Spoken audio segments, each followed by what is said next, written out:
Alright, sorry about that. So anyway, where was I? I had it where they're on the Hoth-like salt planet. Oh. Anyway, they're on the Hoth-like salt planet. The Millennium Falcon didn't do anything to help. And they go on their little thing. I know it was kind of cool seeing the caves and all that stuff, the salt caves, and then the whatever, the TIE fighters are going after them. But yeah, they do all that stuff. Oh yeah, Luke. Luke comes out. He's a hologram. He dies. Whatever. I mean, he made his money and he got out. That's like Harrison Ford in The Force Awakens.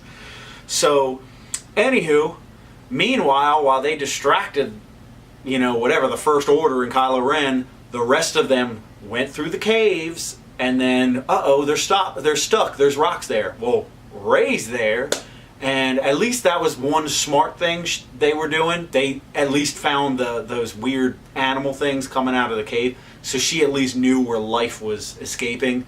So she goes down and does her little rock magic thing, and saves the day. And then they escape. Leia's still alive, and that's going to make things awkward. Like, hey, all respect, rest in peace, Carrie Fisher's, that's a shame and everything.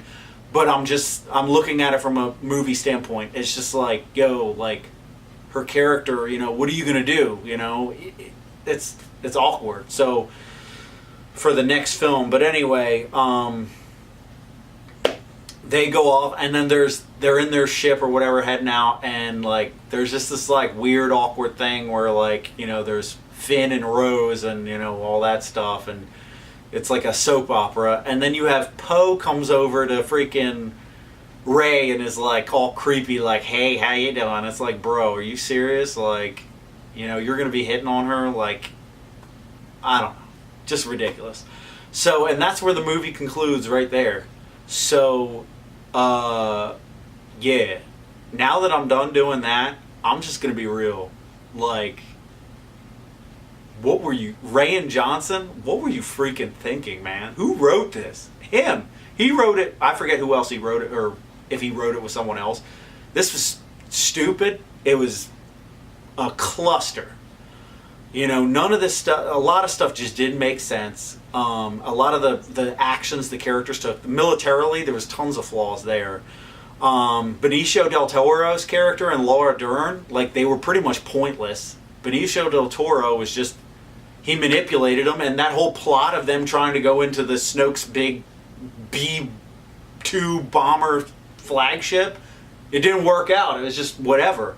And the whole Poe Dameron doing the whole Crimson Tide thing with Laura Dern's character is pointless too.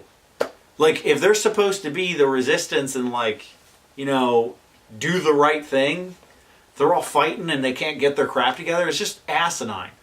So this film was a complete disappointment. The biggest struggle for me is, which one do I hate more? The Force Awakens or this movie? The Last Jedi. I don't know which one I hate more.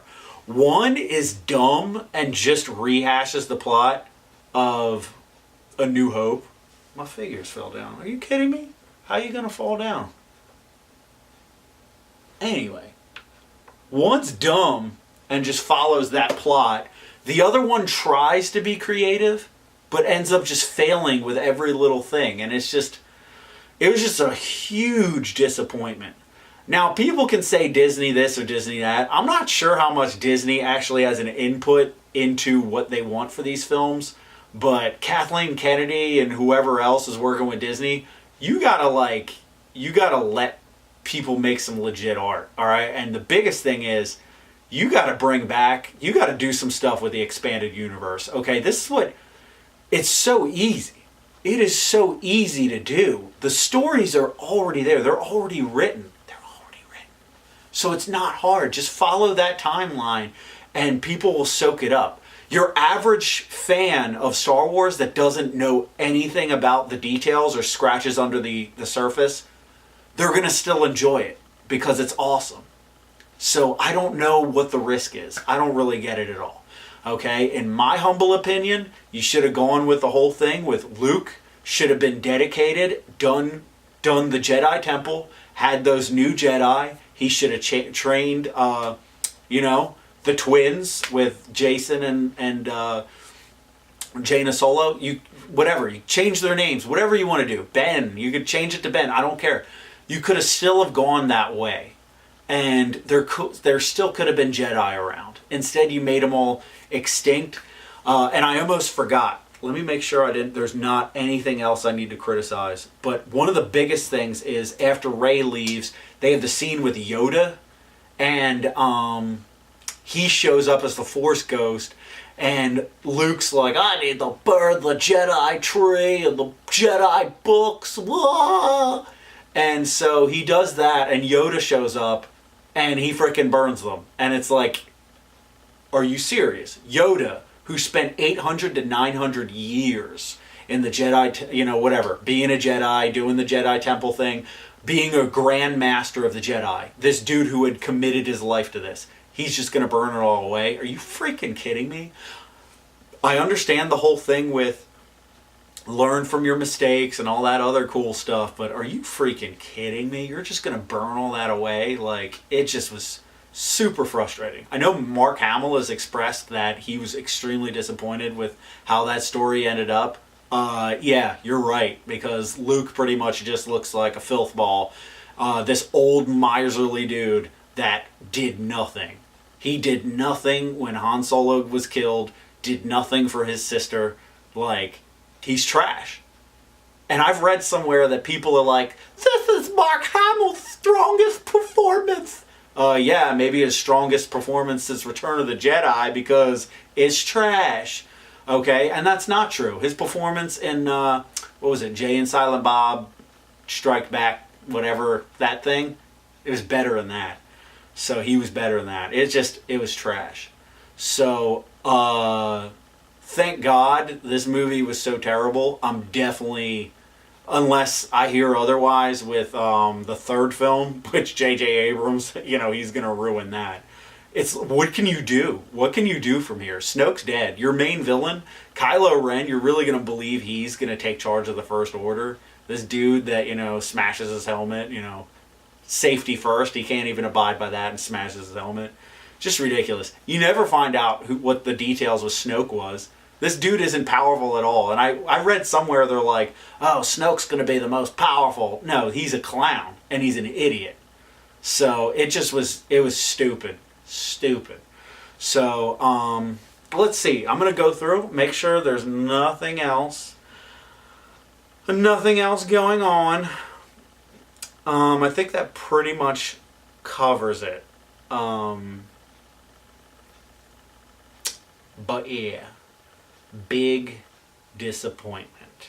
As far as my rankings with the movies, I have my original trilogy up top, and I could do a whole video on my opinions with each of the Star Wars films. But then I go with the prequels. I like Revenge of the Sith. I like how big they went with Revenge of the Sith. And I actually put Revenge of the Sith, despite the bad whatever acting and dialogue and all that stuff, because of how big that film is and how epic it is, how far it reaches. I like it a little bit more than Rogue One.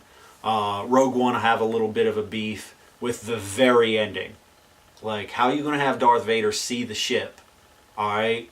Then he would have just told Leia at the beginning of A New Hope, yo, I saw your ship. I watched you escape. So no, they should have done it a little differently. Maybe just showed the ship leave and that's that. And without Vader seeing it. I don't know why they did that. Anyway, but I have Revenge of the Sith a little bit above Rogue One. And then Rogue One. And then, it's a toss-up between The Phantom Menace and Attack of the Clones. Darth Maul's awesome. Qui-Gon Jinn was cool. But then you also have, like, Count Dooku was cool. And the whole, Obi-Wan's story, if you take away the, try too hard romance stuff and push that aside, the Obi-Wan to Kamino story, that was pretty cool with Jango Fett. Alright, that's pretty dope. So anyway, then after that, like I said, at the bottom of the frickin' toilet, you have The Force Awakens and The Last Jedi. And I still don't know which one I hate more. So I don't even want to think of them as Star Wars canon. The way I like to think of it is I go with Timothy Zahn's trilogy, and the whole Jaina Solo, and I don't have a doubt in my mind that down the road, maybe not now, maybe not in the next 5 years, but I think in the future at some point, somebody's going to do a little bit of a reboot thing or do a series and basically at least show that timeline. Y'all can, I mean, hey, I haven't read some of the other books that go into like the Usain Vong and all that other stuff, and some things I'm kind of like, it could be a little cheesy, but in the end, you had enough material there to create a pretty legit story, and they ended up ruining it really poorly. And that lack of creativity, you see it all the time in Hollywood. I mean, during the previews, we saw the preview for the next Jurassic World, the volcano detonating on the island. I'm like, please let this movie be 5 minutes. Let the volcano kill them all. All right? Because, no, it's stupid. They try to, Hollywood's feeding us trash. And the main thing is, as a Star Wars fan, do not settle for less. Okay? Do not settle for less. You, the audience, you deserve better. And all this material, all this lore, this rich lore created by, dozens of different authors and creative people that have done all these different various rich Star Wars expanded universe stories. You can pick and choose from all these, and there's so much richness in them. Knights of the Old Republic, all that stuff, all this Sith history, the Jedi history with and going all the way back 25, 30,000 years, all that history, and then all that lore, and you can't even make a movie that does that justice. It's a shame. So like I said, folks, don't settle for less. All right? And if you're thinking about seeing The Last Jedi, hey, whatever. Go with it, But hey, this is just my opinion. I was disappointed. Let me know what your opinion is, and little facts and stuff, and whatever comments you have. Maybe other parts that you pros and cons that you like, didn't like. Let me know in the comments. Hey, appreciate it as always, and take care.